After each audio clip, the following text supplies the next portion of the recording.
lo dijo en la primera hora.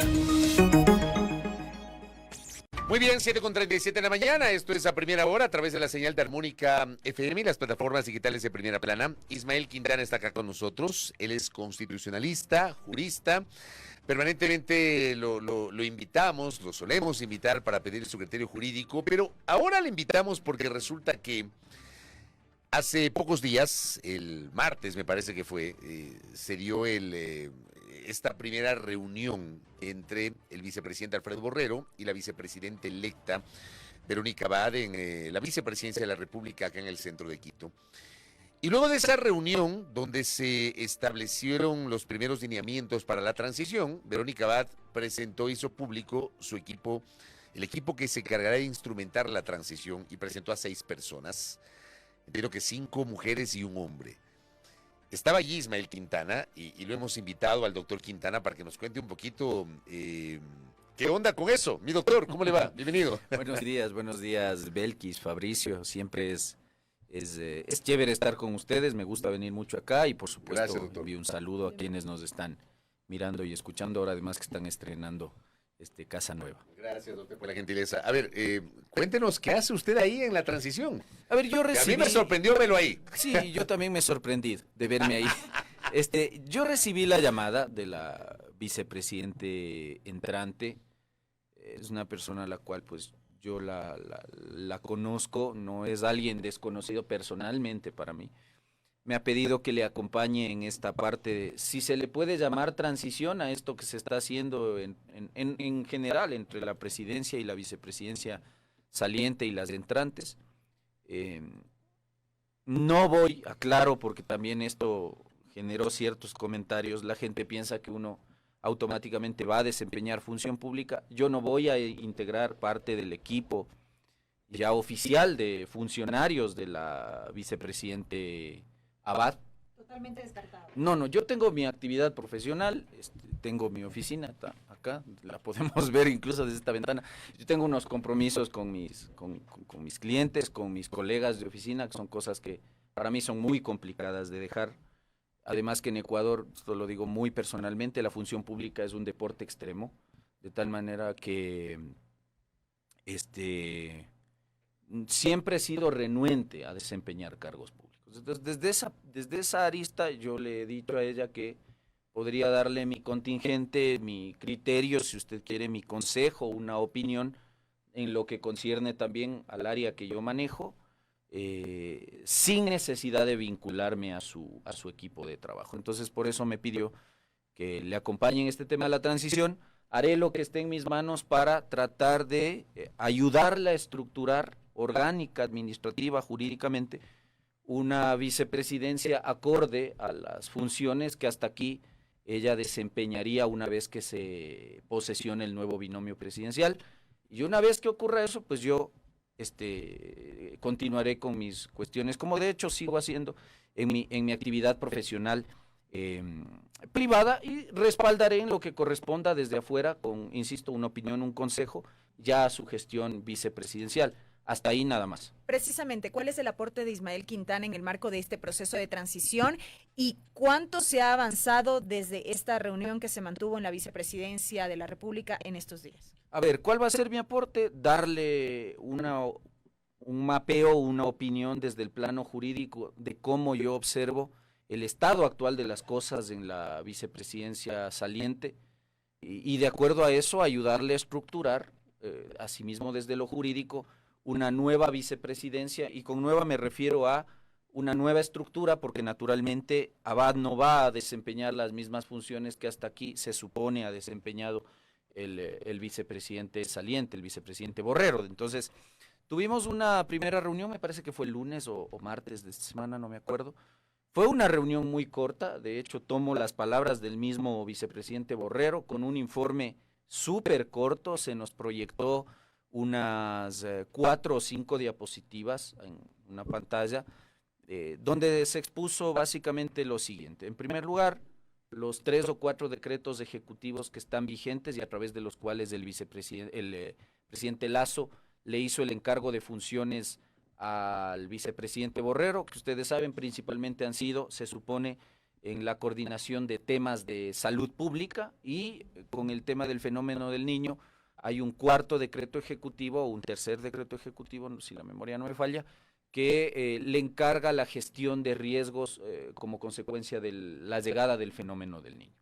A partir de eso, entonces, la secretaria general de esta administración saliente, de esa vicepresidencia, nos supo explicar que actualmente hay al menos 3 subsecretarías dentro de la vicepresidencia, todas encaminadas orgánicamente a el cumplimiento de estos encargos que le ha hecho Lasso, en lo que tiene que ver con salud pública, es decir, una vicepresidencia al menos orgánicamente estructurada y pensada para eso. A partir de eso, una cuarta diapositiva nos expuso el número de funcionarios, de trabajadores que están ahora prestando sus servicios en la vicepresidencia. Si la memoria no me falla, habló más o menos de 109 trabajadores, de los cuales 67, si es que, insisto, la memoria no me falla, ruego que se me disculpe si es que por ahí cometo una imprecisión en los números, son funcionarios de carrera administrativa y nos puso en un paréntesis enorme nombramiento definitivo, con lo cual nos recalcó que sería personal que ya no puede ser removido.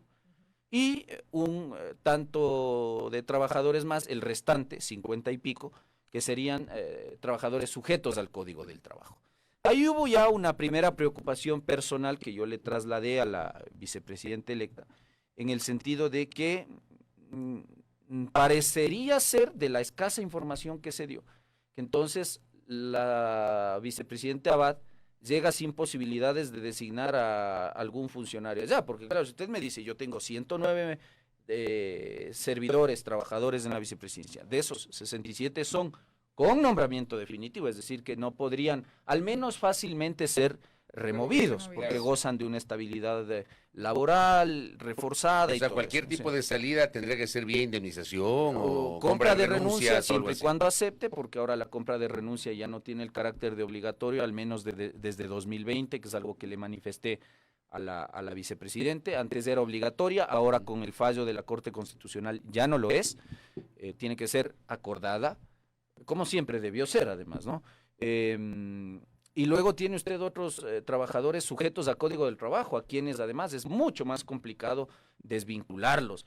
Entonces, me llamó la atención porque yo habría esperado que ahí se desglose si realmente todos tienen nombramiento definitivo o si hay de esos servidores públicos, al menos, algunos que tengan régimen de contrato ocasional, porque los contratos pueden terminarse en cualquier momento, o si trabajan con nombramientos provisionales y cuál es el personal de libre nombramiento y remoción, pero esa información no se dio. Entonces, no, para nada.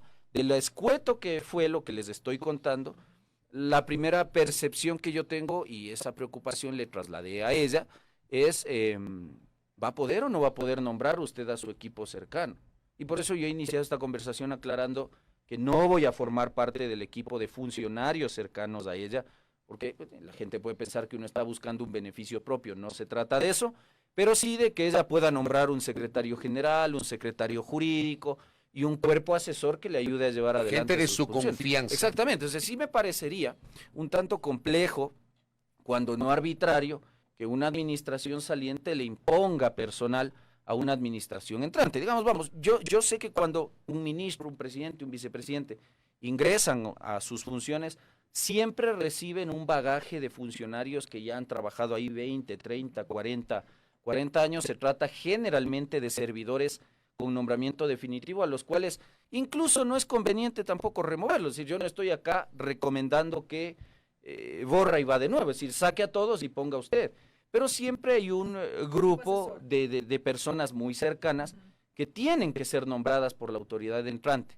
Con la poca información que se dio, yo no tengo claro si la vicepresidente va a tener o no esa posibilidad jurídica y administrativa de designar a ese equipo de trabajadores, de funcionarios cercanos, e incluso con la disposición del ministro de Economía de realizar contratos de servicios ocasionales, y ya les voy a explicar por qué tengo esa preocupación, porque hasta el 31 de diciembre usted no podría vincular a nadie. De hecho, esa es la fregada en la que está la próxima Asamblea Nacional, aunque que el no va a poder. Aunque el ministro no ha hecho declaraciones públicas, pero en algún chat el ministro había señalado que esa disposición solamente se aplica para las instituciones del gobierno central, pero no veo yo una aclaración oficial por parte Efectivamente, yo creo que el ministro Arosemena debería salir a aclarar esto porque hay una transición de por medio y ustedes saben, quienes nos escuchan también, muchos incluso serán servidores públicos o habrán sido.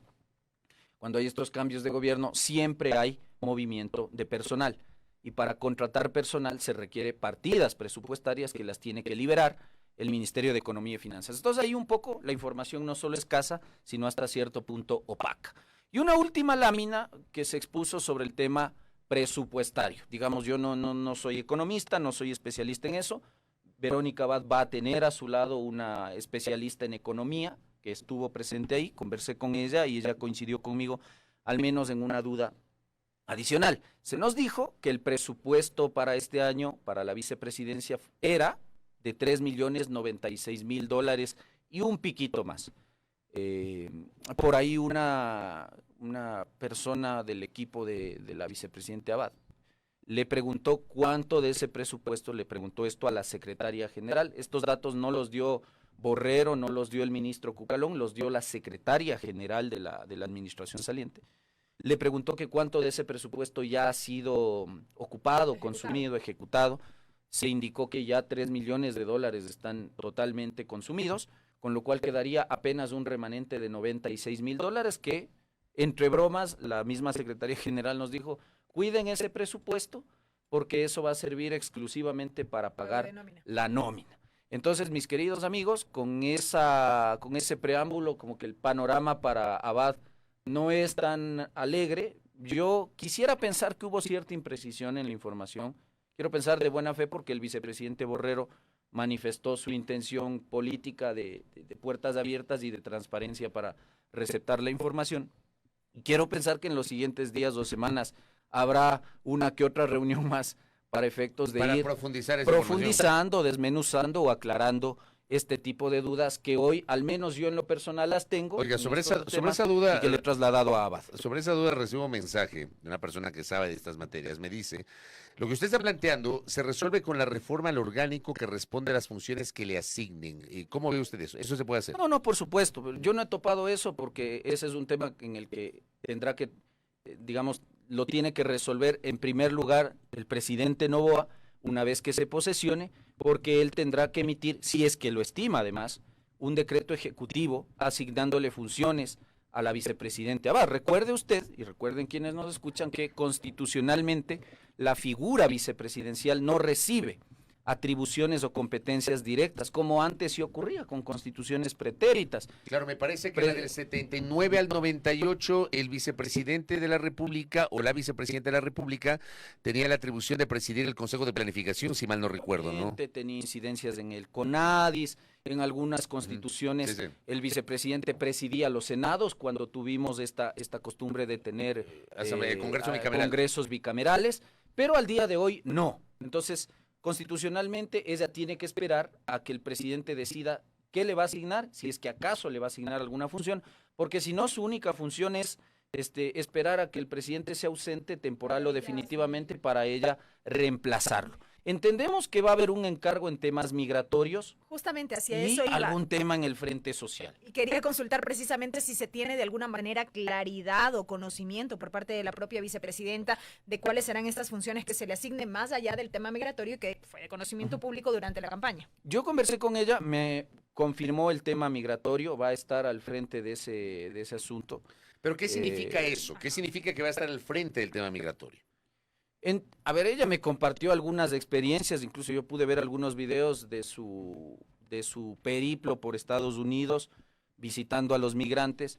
Entonces entiendo que ella va a tratar de llevar adelante una política pública que tendrá que ser sí o sí con la coordinación con Cancillería para mejorar las condiciones de vida, es decir, lograr que los migrantes ecuatorianos que de algún modo entran a territorio estadounidense, porque básicamente por ahí va la preocupación, sin perjuicio de desatender las condiciones de migrantes de otros que están en otros países, pero tratar al menos de mejorar su situación, su condición legal en otros países. Entonces eso va a requerir de ella, pues, no sé, viajar mucho, coordinar mucho con Cancillería, y por eso ahí voy a lo que señalaba la persona que bien ha enviado ese comentario, pero no sin antes irme a otro tema que Belkis preguntaba. Entonces, de lo que ella me ha comentado, por ahí iría su trabajo en el tema de lo que tiene que ver con la política pública de apoyo a los migrantes, y me indicó que habría también unos encargos en lo que tiene que ver con el frente social del gobierno. Entonces, por eso ustedes ahí habrán visto unas chicas muy jóvenes, pero con áreas especializadas. Ahí había gente que está especializada en discapacidades, gente especializada en temas educativos, gente especializada en temas de inclusión social y de proyectos sociales, y gente especializada en economía y finanzas, porque entendemos que también habrá un encargo, insisto, esto es de lo que ella me ha comentado, de lo que yo pude ver y comentar también con su equipo, en el área social. Entonces coordinará con el CONADIS, coordinará con el Ministerio de Educación, coordinará con SEMPLADES, coordinará con el Ministerio de Inclusión Económica y Social la ejecución de cierta política pública ya puertas adentro para atender los planes o los proyectos que el binomio se ha planteado. Entonces, como ustedes ven, las funciones hasta aquí extraoficialmente serían distintas a las que desempeñó Borrero en este poco más de 2 años. Por eso, sí, efectivamente, habrá que darle una estructura orgánica, administrativa, distinta a esta vicepresidencia respecto a la que deja el vicepresidente Borrero. Es decir, insisto, ahora hay 3 subsecretarías, todas encaminadas al tema de la salud y de la gestión de riesgos por fenómeno del niño. Esas tendrían que ser suprimidas. Eso le iba a decir, deberían ser suprimidas, por supuesto, eliminadas. tendrían que ser eliminadas, y en su reemplazo ser creadas las subsecretarías, coordinaciones o direcciones, como usted lo quiera llamar, encaminadas a ayudar al cumplimiento de los objetivos que se trazará la vicepresidenta electa. ¿Y cuánto tiempo más o menos tomaría este proceso de transición, doctor? Bueno, ayer yo me enteré que la posesión estaría prevista para el 20 de noviembre. Sí, la es que, transición claro, debería estar hubo hasta antes de eso, ¿no? A ver, hubo una reunión en la Asamblea Nacional, estuvieron presentes los 3 legisladores que deben dirigir, ya le voy a preguntar eso, deben dirigir la sesión inaugural, Pirina Correa, Patricio Carrillo, y ya le voy a preguntar lo de Carrillo, y Valentina Centeno. Pirina Correa será la directora de la sesión inaugural, porque eso dice la norma. Patricio Carrillo, en teoría, debería ser el subdirector, y Valentina Centeno la secretaria. Entonces, si es que se cumple el cronograma como anunció el Consejo Nacional Electoral, hablamos de que la Asamblea asumirá y tendrá la sesión inaugural el 20 de noviembre y posesionará al presidente Noboa 10 días después, el 30 de noviembre. Sería más o menos... Ese es el cronograma que yo también conozco. Con ese cronograma que usted también conoce, entonces, ¿cuánto tiempo podría tomar esta transición? Bueno, digamos, numéricamente, la institución vicepresidencial no es muy grande, y por el manejo de las atribuciones que se tiene, que son básicamente encargos, la cosa no es tan complicada. Lo importante será que haya la voluntad ya de la vicepresidencia saliente de continuar convocando estas sesiones de trabajo, reuniones, para efectos de ya, insisto, conocer un poco más a detalle todas estas cosas que ahora hemos dejado al menos como dudas, ¿no? Si es que eso se hace, yo creo que hasta el 20, 30 de este mes que viene, de noviembre, pues la cosa podría salir bien. Pero si es que esto se sigue retardando, va a ser un tanto complicado, porque, insisto, le va a tocar tomar una vicepresidencia sobre la marcha con una estructura orgánico-administrativa que está dada y que tiene que ser modificada antes de que ella entre en funciones para implementarla inmediatamente, e incluso yo creo que ya desde el plano económico financiero ir coordinando con quien vaya a ser ministro de Economía y Finanzas para efectos de, sin sobrepasar el Código de Planificación y Finanzas Públicas, analizar la posibilidad de hacer algún alcance, alguna reforma presupuestaria, insisto, sin violar la ley, porque con $96,000 como que la cosa pinta un tanto cruda, ¿no? Esto es más o menos pero como se los supone apagones. Que los 96,000 es para lo que resta del año. Efectivamente. Para enero será otro presupuesto. Pero el presupuesto no lo va a hacer Noboa, ya lo dejan hecho, entonces probablemente haya que hacer ahí algún ajuste. Me explican acá, hay aproximadamente 20 personas del nivel jerárquico superior ese será el personal de confianza de la nueva vicepresidenta. Al actual vicepresidente le sucedió lo mismo, así están conformadas las instituciones públicas. El vicepresidente Borrero, me explican, no ha abierto concursos de méritos de oposición, pero la vicepresidenta electa, una vez que asuma el cargo, podrá hacerlo. Sobre el presupuesto, me explican, son las condiciones del gobierno de transición. Era lógico que los pocos recursos hayan sido ocupados a estas alturas del año. Este aporte también me pasa. Estamos de acuerdo. Sí, yo no estoy diciendo que ahí no se pueda llamar a un concurso, pero para llamar usted a un concurso necesita partidas. Con $96,000 usted no puede hacer eso. Si usted quiere vincular, a ver, constitucionalmente la regla general es que usted entra al servicio público con un concurso de méritos de oposición, alcanzando una estabilidad laboral administrativa y ganándose un nombramiento provisional. Eso en Ecuador en la práctica es la excepción. La regla general entonces es el contrato ocasional, el nombramiento provisional, y en los casos de ciertos cargos que tienen un nivel jerárquico superior, el nombramiento de libre, digamos, el libre nombramiento y remoción. Pero, insisto, es algo que ahora no podemos, digamos, asegurarlo porque la información que nos dieron es la que les comenté. Entonces, si a mí alguien me dice, hay 67 cargos que del total de 109 que tienen nombramiento definitivo, yo debo entender entonces que ahí no tiene usted personal con contrato ocasional, debo entender que no tiene nombramientos provisionales y que no tiene nombramientos de libre remoción. Cuando me aclare esa parte, el equipo del vicepresidente saliente, entonces podemos empezar ya a aclarar y a trabajar sobre la base de datos un poco más pormenorizados. Correcto. Pero todo va de la mano. Es decir, si usted quiere más personal, usted necesita presupuesto, pero resulta que al día de hoy lo uno no está claro y lo otro está prácticamente consumido. Entonces, vamos a ver cómo avanza este tema de la famosa transición, ¿no? Correcto, queda claro el tema de la vicepresidencia. Paso ahora a la Asamblea Nacional y la situación de Patricio Carrillo. ¿Qué va a pasar con Patricio Carrillo? Ha sido la pregunta recurrente a lo largo de estos meses y sobre eso hemos escuchado una serie de criterios. Ayer vimos a Patricio Carrillo ya en la Asamblea reunido con el administrador temporal para un poco coordinar lo que será la sesión de instalación de esta nueva Asamblea. ¿Cuál va a ser el futuro de esa curul? A ver, yo creo que él en algún otro espacio con ustedes mismos reconoció, no sé, y me corregirán si es así, pero de lo que me acuerdo fue en una entrevista con ustedes,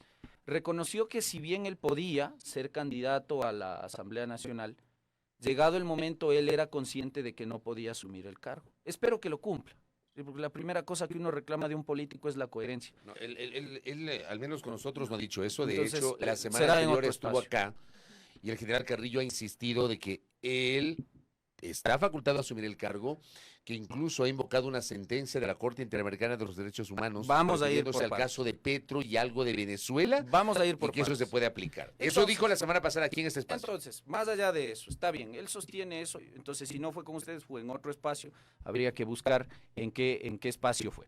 Lo cierto es que el artículo 85 de nuestra Ley Orgánica de la Función Legislativa, reformada en 2020, le impone un efecto jurídico a la censura, fruto de los juicios políticos. ¿Por qué retomamos esta norma? Porque antiguamente cuando usted llevaba a juicio político a un exministro, es decir, alguien que ya era removido por el presidente o que renunciaba en medio del juicio político o antes del juicio político, si usted lo censuraba, no había ningún efecto jurídico. Por eso es que usted incluso veía este enroque, ¿no? Entonces yo destituyo, yo llevo a juicio político a Belkis Sánchez, exministra de Trabajo, pero ahora la remuevo de ahí y la pongo de ministra de Inclusión Económica y Social. Y con eso esquivamos el tema.